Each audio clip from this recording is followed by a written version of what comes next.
Hey there, 8A classes. It's Coach Miguelis here. Since I can't be with you in class today, what we're going to do is we're going to use this video and we're going to walk through your first writing assignment in world history. And we're going to talk about the model that you're looking at, the boxed organizer. This is in your BOK. If you haven't turned there yet, then go ahead and open that up. We're going to take some notes. We're going to look at a few things. We're going to have you guys fill out your own box organizer, and then we're going to have you write your first mini essay. It's going to be in the form of a small paragraph. We'll get to that in a minute. It will be a quiz grade, so pay attention, take some notes, and this will be nice and easy. Alright, first thing I want you to look at in your BOK is this box right here. This is your question box. Sometimes it'll be in the form of a question, sometimes it'll be a written prompt, a written statement. Today, it's asking you this question: how does the environment impact the development of civilization in the Indus Valley, Mesopotamia, Egypt, or Shang China? We're going to talk more in depth about that in a minute. First, what we're going to do is we're going to turn to a completed model that the English teachers have provided for us, or for you guys. Alright, so here we're looking at the completed model that the ELA teachers provided for you. We're going to focus first on the question box, but before we get too far, one thing I want to make sure you know: do not write everything that you see on the screen. That would be a complete waste of time. So we're going to talk about a few specifics that you do need to know. I want you to jot those down in your BOK so you have them for reference later. And then we're going to work on some specific stuff related to the question today that we just talked about. So, getting started, let's look at this question box. In the question box, what we want you to focus on is this little sentence that's in bold right here. And that is, if the prompt is a good one, which hopefully we'll write good questions, good prompts for your essays, there will be many right answers. So understand that you and your neighbor may write two completely different essays with different assertions, different evidence, different commentary, and you can both get good grades. Now, looking at the assertion box, there are several things we got to look at here. Now, this is going to be where your essay really gets going, but before we get to that, let's talk about what's in this little parentheses right here. Those are some different types of assertions. In our case, we are going to focus on just this one right here. In world history, your thesis statement is going to be maybe the most important statement in your entire essay, or like today, your paragraph. In world history, your thesis statement is going to guide the entire essay that you write. Everything that you put in your essay, in your body paragraphs, all your evidence, all your commentary will constantly refer back to your thesis statement. So, what makes a good thesis statement? Well, let's look at a couple things that are in here that you need to know. Starting with, state the main idea clearly. I can't stress this enough. Your thesis statement should be concise, it should not wander, and it should make the point. Usually it's an opinion statement. It's answering the question, so it's your opinion, but it's an opinion that you can support throughout your essay. You can provide evidence and details that prove that whatever you're asking or you're stating is correct. So it's a single sentence, like it says right here. It's a direct answer to the question or prompt. That's what your thesis statement is going to be in world history.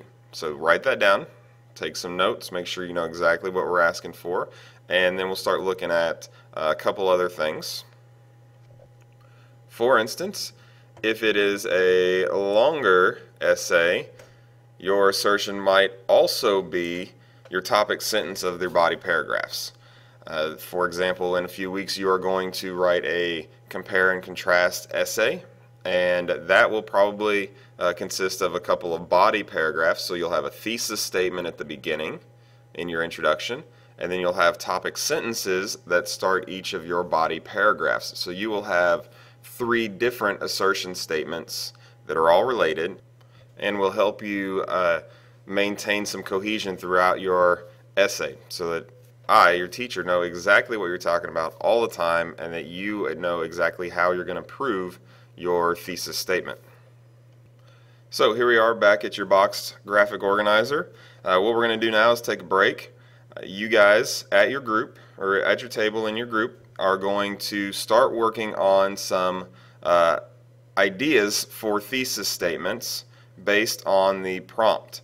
One thing I want to point out before you guys get going too far is in your prompt, this seemingly small and unimportant conjunction that actually is something really important. That is, we're asking you to choose one of those 4 civilizations for your paragraph today. So let's go ahead and pause here.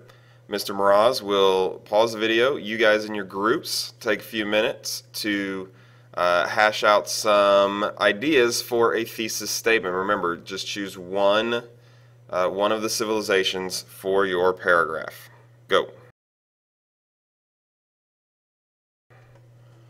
So here we are back at the filled out explanation of the model, and we are going to look at a couple of things, starting here with evidence, and then we're going to look at commentary. What essentially we're talking about here is if you make a statement in your thesis statement, what you believe is true, then you are going to need to prove it. So your evidence is going to prove without a doubt that your assertion is correct, and your commentary is going to provide specific details and examples of your evidence. So let's look at a couple of important things, and then we'll move on to some more practice for you guys. First important thing is this idea of embedding evidence. Hopefully this is something your ELA teachers are working on with you as well. You don't want your quotes to completely stand alone or not make sense in the context of your paragraph. You want there to be some flow to your writing. So embedding evidence is important. It makes a kind of a seamless transition from one sentence to another. In this middle box, we talk a little bit about this concept of compiling a body of evidence and support. Basically, if it's a multi-paragraph essay, then you could have a set of evidence in one paragraph, a set of evidence in another, and then you support that each of those with its own details.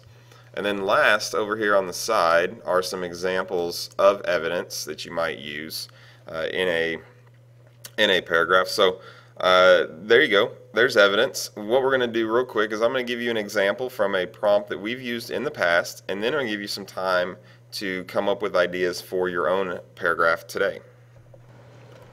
Alright, here you go. So what I've done is I've gone back and I've adjusted the prompt to one that we've used in the past during Unit 2 on some written assignments. It says, explain how ancient civilizations influenced classical Greece. So very simply, I'm going to look at some ways that any of the classical civilizations might have influenced classical Greece. What I've chosen is Mesopotamia influencing classical Greece through its unifying law code. So right there's my thesis statement. So the teacher, whoever's reading the essay, is going to know that my focus is going to be Mesopotamia influencing classical Greece through law code, through unifying law code. And my evidence statement right here is very simple as well, but it's a little more specific. So we've gone from a kind of a broad statement about influencing through unifying law code to a specific statement about the Code of Hammurabi, providing the framework for many of the laws which govern classical Greece.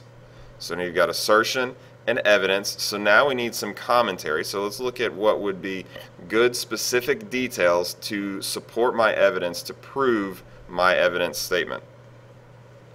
And here you have it. Here's some ideas, details that can support my evidence statement. One option, in Hammurabi's code, and again in Greek law, in classical Greece, you see some ideas about protecting doctors from frivolous lawsuits. You also see, on the flip side of that, some laws which hold doctors accountable for their mistakes, especially in surgery. Also in the Code of Hammurabi, and again in classical Greece, you see the rights of women in divorce cases addressed and what they should receive and how they should be treated. And then another idea, which is going to come up in classical Greece, is the fact that some of these laws are not equal based on social ranking. Wealthier citizens often received better treatment under the law than lower social classes or socioeconomic classes. So there you have three specific details that I can use to support my evidence statement. Now, on my boxed organizer, I did not write complete sentences for my commentary, and in my paragraph, I might not use all three of those. I might choose just what I feel like I have the best argument for in my paragraph. Okay, before we turn you loose to work on your own boxed organizer, I wanted to come back to this EAC or AEC explanation from the ELA teachers and point out a couple things about commentary, and that is right here. First of all, you've got to stay focused. Your commentary has to relate to your evidence, which relates to your assertion. Do not wander off on tangents. And then second, do not add fluff, filler, a bunch of words that aren't really going anywhere, but they're filling up space, because it's easily recognizable by teachers. Well, it's really easily recognizable by any readers, not just teachers. And you'd be better off with a short, concise amount of commentary to support than a lot of fluff that wanders around and around and around. Okay, so enough about the aspects of writing. Let's go ahead and get to it. Go back to your groups again. Take that assertion statement you made earlier, your thesis statement about one of the four civilizations and how the impact of the environment was present in that civilization. I want you to go through, look at your assertion statement, come up with evidence that supports it, like mine about the Code of Hammurabi.